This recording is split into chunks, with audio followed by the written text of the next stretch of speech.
Hello everyone, I'm Tessellating Hexagons and we're back with some more Touch Detective, and let's dive straight in with episode 1 and a cutscene.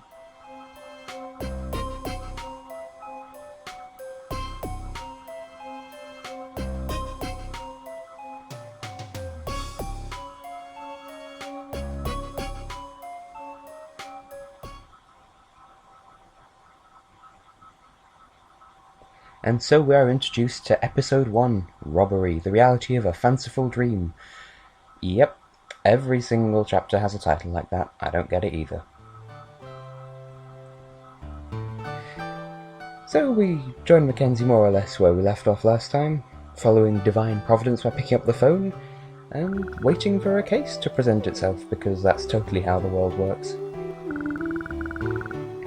Apparently it doesn't. Oh well. Oh, here comes yet another sideways compliment from Cromwell. Well, that's... why would you even say a thing like that? Just, you know... That's a very alarming doorbell. I would not want to have a doorbell like that. Anyway, let's see. What's going to happen here? Oh. It's only Penelope. Never mind, there's no case to be had after all. Or maybe there is? Alright then. I mean, I'd introduce her as a character, but she introduces herself fairly well. Just give it a moment and everything will become clear. Oh, and I'd advise looking at the top screen for this conversation, because Mackenzie goes on quite a tangent about her cup of tea. Hashtag British problems. And I should know. Meanwhile, on the bottom screen, get to the point, girl. Is it a crime? Is it a dilemma? Is it a trouble? Is it a problem? Just... Oh, well, we have more company. This is Chloe. And she's the red Oni to Penelope's blue Oni. Well, she does have a point. She's a bit of a douche, but she has a point. She's cleverer than she looks. Except she isn't. That, again, will become clear with time. Well, that's not necessary. Don't hurt Penelope. That doesn't mean hurt Mackenzie instead. What's wrong with you? Yes, please do calm yourself. I have a whole list of synonyms for calm your tits, but I'm going to get into that into another video. Yes, we've spent all this time faffing around. Why are you here, Penelope? Why have you brought this reign of commotion into our otherwise peaceful office? Oh, for crying out loud, girl! As long as you get to the point, we won't make fun of you.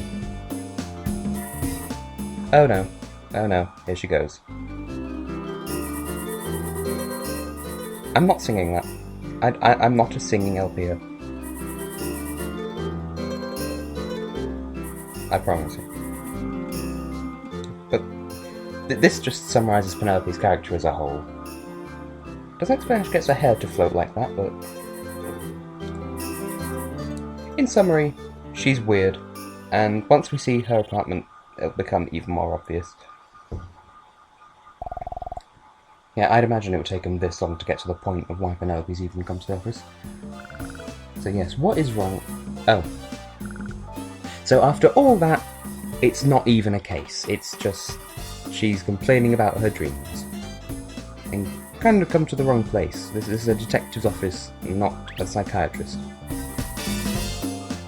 Oh, get over yourself. Everyone knows there's no such thing as a dream thief. I'm with Chloe on this one. I mean, seriously, listen to yourself. Indeed. Really, Mackenzie? You're really that naive? Well, you have a point. What else are you doing? Oh, maybe there will be a reward for this completely pointless task anyway. Oh, does sound rather promising. That is quite the reward, although Penelope's parents are supposedly very rich, and yet that's the best she can offer, but it's better than nothing considering how petty the case is. It's enough to get Chloe going at any rate. Anyway, we'll get into another one of the main mechanics of the game which is interrogation. Well, not interrogation, but asking questions, interviewing. Sometimes you need to ask a specific question, sometimes you'll need to ask all the ones available in order to progress, and sometimes you can just ask questions to just round out the story so that you're aware of what's going on and add the atmosphere. You can speedrun this, or... Oh, I'm sorry, I'm talking over plot, aren't I? You can speedrun it, or you can actually go for the atmosphere. Yes, it seems that cutscene we saw at the beginning was a representation of Penelope's dreams, in which she's just chilling in the park and then some douche with a bag on her head comes over and steals her dream. But yeah, I'm siding with Cromwell and Chloe on this one. It's completely preposterous. Oh no, Cromwell's got an idea. This is just as bad as when Chloe has ideas, and Chloe has a lot of ideas, as we'll find out later. But first, just gonna dive back into the room because I happen to know that Funghi knows there's something in here. But what is it? Well, for a start, we can touch the cactus. That's another thing for the touch list. That's a totally sensible thing to do, just grab a cactus.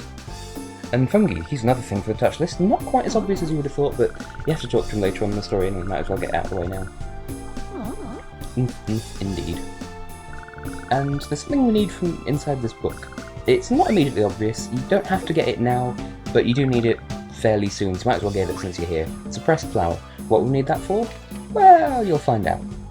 Anyway, we'll go now to the town map, or the world map I want to call it. There are 6 locations in this game, not all immediately available, but this is the park anyway.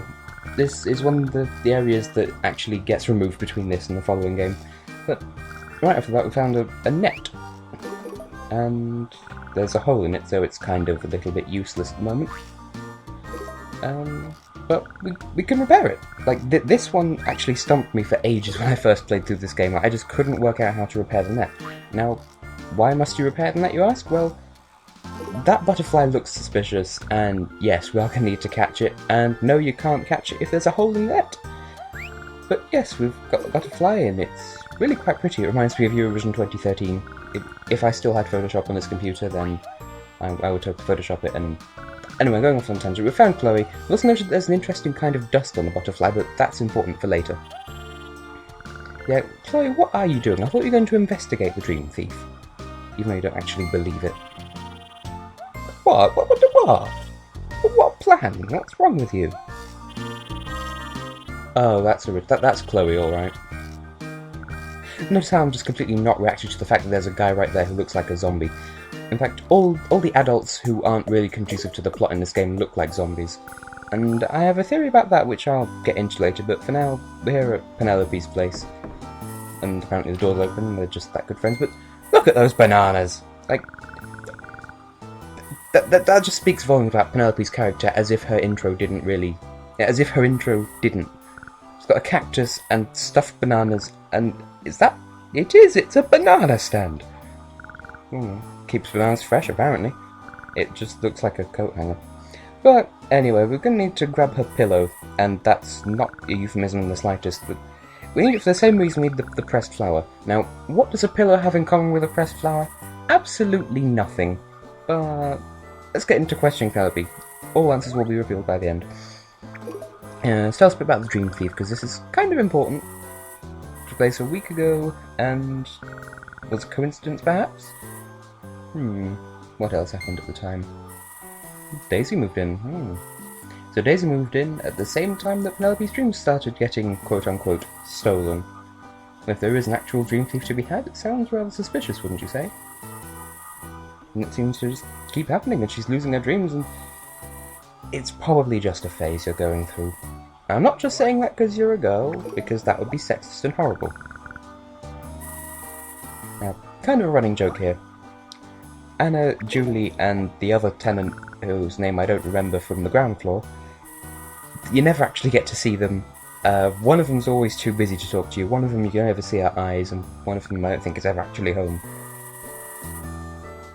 But anyway, yes, Daisy brews the best tea, but serves... I assume by that she means cake, because obviously this is an American thing of the game, and they use sweets to mean anything sweet, whereas to us Brits, sweets are just what they call candy. And I don't really approve of that term, but again, going off on a tangent. So we've got the stuff that we need. Now we'll go back to the office and talk to Cromwell, because Cromwell had an idea, and if you know this game, then you know that that's why we need the pillow and the flower. Yes, Cromwell is by his very nature an inventor and a man of science, even though he's a bit odd. So he's requested a fragrance, a shock absorber, and something sweet. We have 2 of those 3 things, unless he wants to eat the butterfly.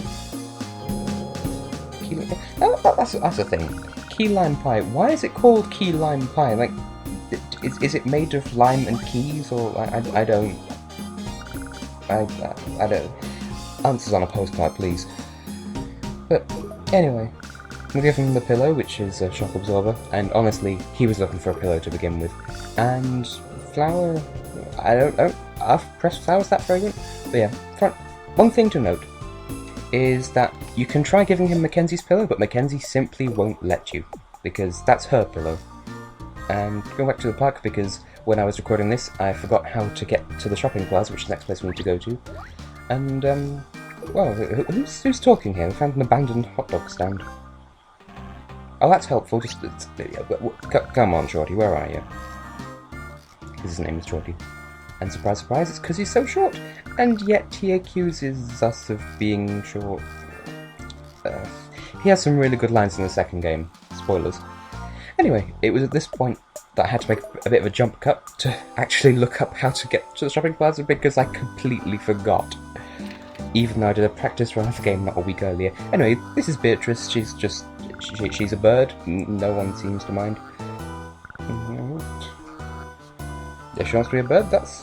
Well, I suppose that ties in with my theory of what I'm going to talk about later on. Anyway, now she's talking here about being a realist and not dreaming. Now, that's a steaming pile of BS.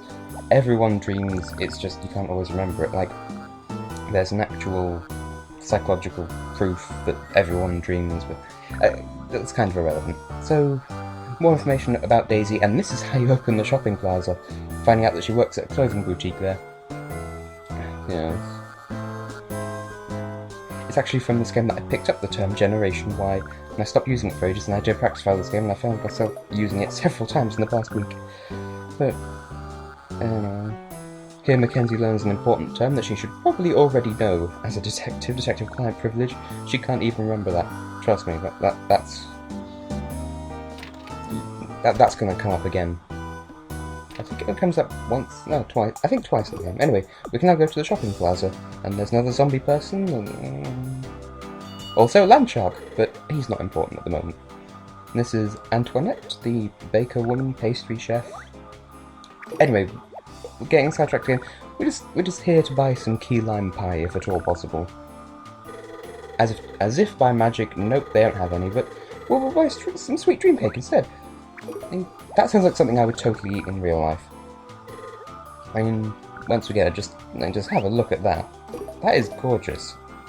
And this is the first time I actually saw that line of dialogue. I never bothered checking the story, but... Now, one thing to note. You can have Mackenzie try a taste of the sweet dream cake here, and yet she'll still act like she's never eaten it before later on in the story, because, funnily enough, it becomes plot relevant, but... Mushroom cookies. Whose idea? Well, it was her idea, but still. Anyway, this is another item for the touch list. Seems kind of racist that, like, you go around feeling up a shark for the sake of some summer homework, but... Yeah, let's have a talk to this chap about cake. How is that cake? Well, we've established that this is the most delicious item in the universe. And we'll talk about his profession, because he does become important later, but not later as in this chapter, but later as in chapter 4. And that's 3 or 4 hours into the game. His name's Dover, and clearly you can tell by his mannerisms that he's supposed to be at least a bit British. He's a star of a tattoo play, and that's something very, very touch detective-y. But again, we'll find out about that later. But it sounds like selling a dream. Well, I don't know. I mean, we already suspect Daisy's up to something, but he says he sells dreams, and he used to have dreams, but then, go blimey, sorry about that. But he hates dreams. He hates people whose dreams come true. He hates people who lose their dreams. So he sells dreams, but he doesn't much like them. That sounds suspicious if you ask me. Although it doesn't seem to bother Mackenzie in the slightest. Oh, sod it indeed. but we'll stop bothering him for now. I like him as a character, though. Yeah, so where are we going? Like, those two guys in the suits there, they'll become important later. But, yes, how astute of you, Mackenzie, you've noticed that this is a clothing shop. And here's yet another item for the touch list, because, I mean, this is chapter 1, it's going to be very touch item heavy. And I'm just checking out the general items here, and the clothes, and talking to Daisy. And she doesn't look like a zombie, so you can tell she's going to be important. Oh. Is everyone in this game just a complete dick then? Apart from Penelope, who just lives in Cloud Cuckoo Land. Ask her about dreams because she is the prime suspect at the moment, although Dover is a bit suspicious as well.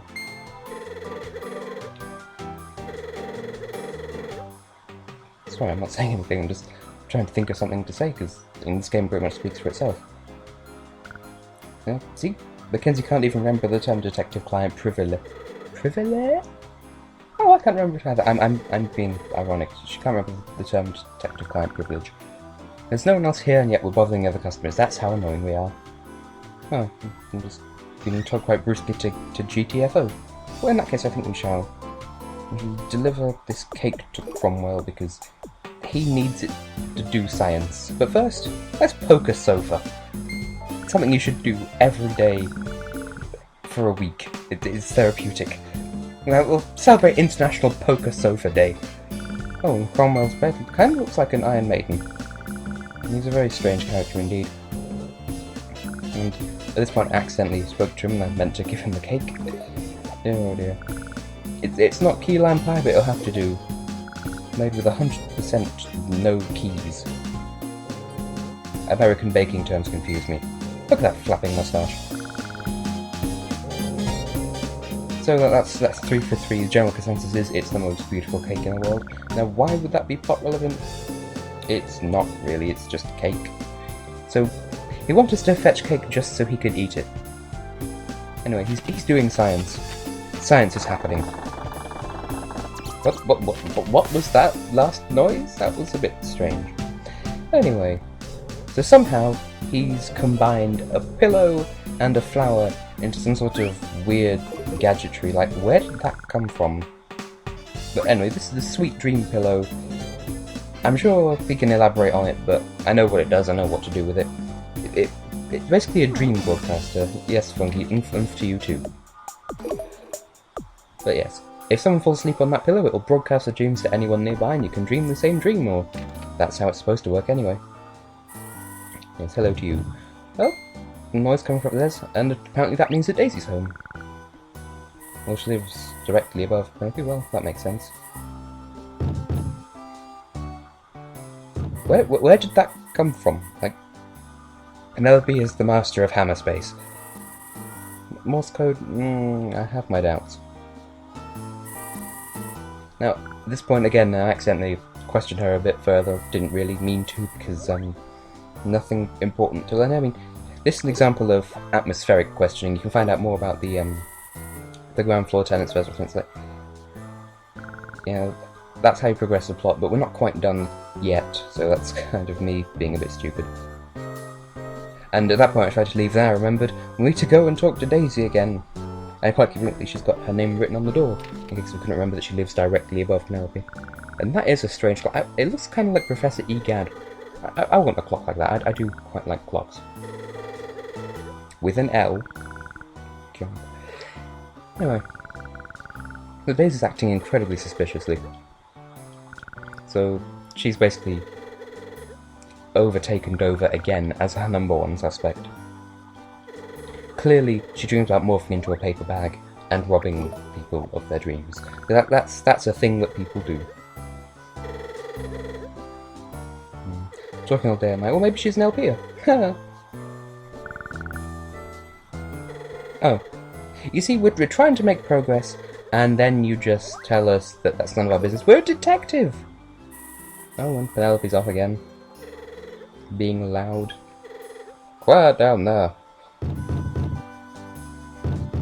And then, yeah, it wasn't Morse code after all, but we should probably clear the air between them because they could be friends. She just wants to play, and like tomorrow, she is always one day away. No, stop. That's Malta. That's 2013.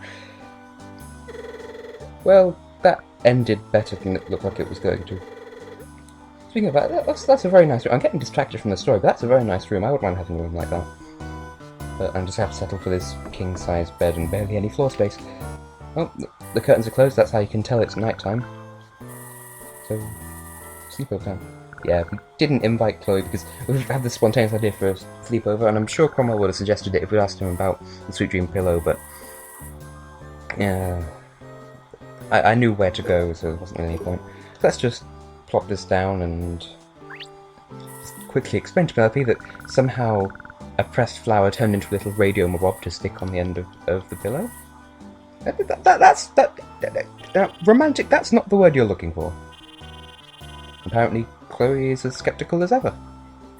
Well, I mean, that's fair enough. The whole thing is extremely improbable, but this is Touch Detective. They don't much care for reality or realism, despite what Beatrice the bird said. I don't really understand why she's stuttering there, but... Oh. Is that a mousetrap? It's a mousetrap. So, we've got high-tech science made out of crushed flowers, or a mousetrap. This won't end well, no matter what happens. Oh. You see, I'm acting like I know what this is. It's an in-game thing as far as I'm aware. I don't think the Mouse King is an actual fairy tale, but if it is, then let me know. Fascinating. Anyway, condescending to Chloe, because she is not cute, although I do like the highlights in her hair. Oh dear. Violence time! Violence time! Time to hurt some people. No. Anyway, Beatrice. Yeah, you better be sorry. People live here. Well, you get scolded a lot. Spoilers. Oh. Oh, and I'll be quiet.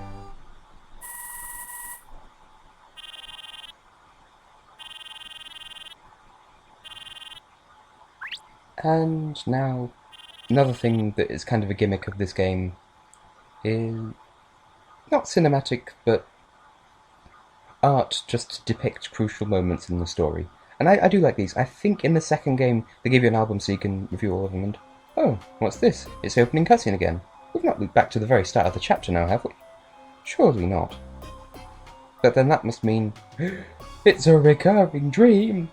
Then maybe Penelope was telling the truth, and there's that same piece of cinematic art again. And suddenly it's morning. Wow, it has been a rollercoaster day. I just realised, who opened the curtains? They were all asleep. Like, did Beatrice come in and open the curtains? I don't think that's likely. Oh, this is a lovely bit of conversation.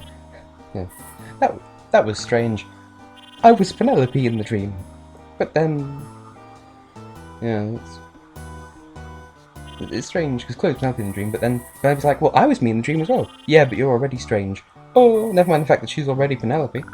But that's the joke. I don't explain the joke. So apparently the pillow worked and the mousetrap didn't. So that's the magic of pressed flowers, apparently. Just pause this video, go outside, get some pressed flowers and do science with them, and that's how you can travel between dreams. And we finished part 1, proceed to part 2, because that's how this game works. Divided into part 1 and part 2, but I explained that already. See you next time.